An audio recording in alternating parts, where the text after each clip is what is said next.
Okay, stay with me. I want to talk about learning from dragons. January 16th is Appreciate a Dragon Day.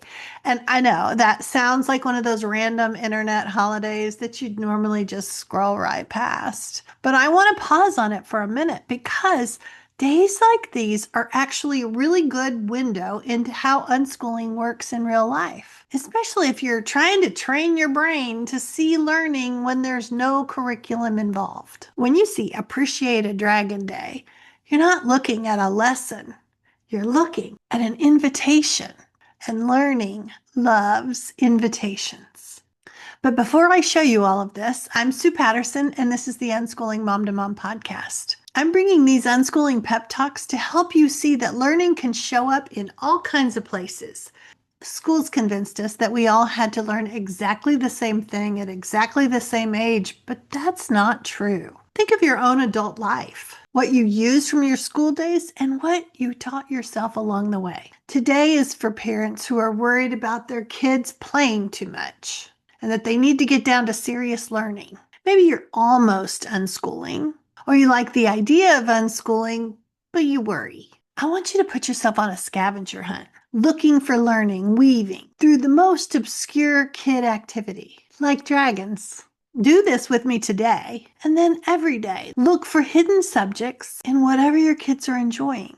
I have a ton of PDFs in the membership to help you do this. I'll leave links in the description so you could join us there, because I want you to reframe it, not as planning, but as noticing. One of the biggest mindset shifts for unschooling parents is realizing that learning doesn't need to be all scheduled out. It just needs curiosity and something interesting and a little room to follow it. That's why I love days like this. Not because dragons are magical, although some say, but because they show how one playful idea can fan out into all kinds of learning without you sitting down to teach. So let's say your kid hears, "Hey, today's Appreciate a Dragon Day." What happens next? Maybe they want to read a dragon story or watch How to Train Your Dragon again. Or they go to the toy area and dig out all the plastic dragons that they've collected over time and set them up on the windowsill. Or they draw a dragon with ridiculous wings. Or they argue about whether dragons would be dangerous or misunderstood. Already, learning is happening. That storytelling they're envisioning, that's language arts. The drawing, art, design, fine motor skills, the arguing, critical thinking, and communication. And you didn't assign any of it. Then someone says, could dragons actually fly? Or how big would a dragon have to be able to breathe fire and not burn themselves up? And now you're suddenly talking about wingspans or flight mechanics or animals with real life adaptations or estimation and scale. And science and math is weaving in. Not because it was on a plan, but because curiosity went looking for answers. And dragons are especially fun because they don't mean the same thing everywhere. In some cultures, dragons are protectors. In others, they're monsters. Sometimes they represent power, sometimes wisdom.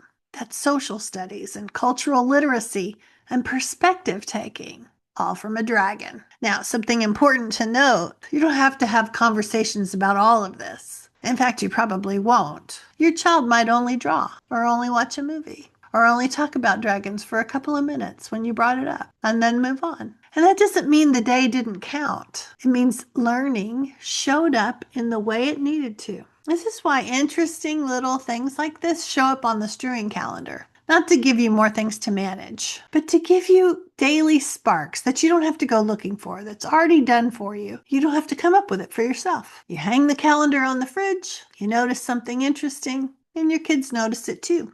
And then they decide what to do with it. You just happen to have a whole lot of resource links to help them tap into it. So sometimes it turns into a deep dive. Sometimes it's just a light moment. Sometimes it plants seeds that show up weeks later. So maybe you text one of the resource links over to your teen, or you sit on the couch and look up some funny memes about dragons on your phone with them. That counts. It's exploring curiosity. And that is the heart of learning. And if you missed January 16th, that's okay. You can declare this week we're appreciating dragons. Or apparently it's Dragon Day at our house today. The date isn't important. The noticing is.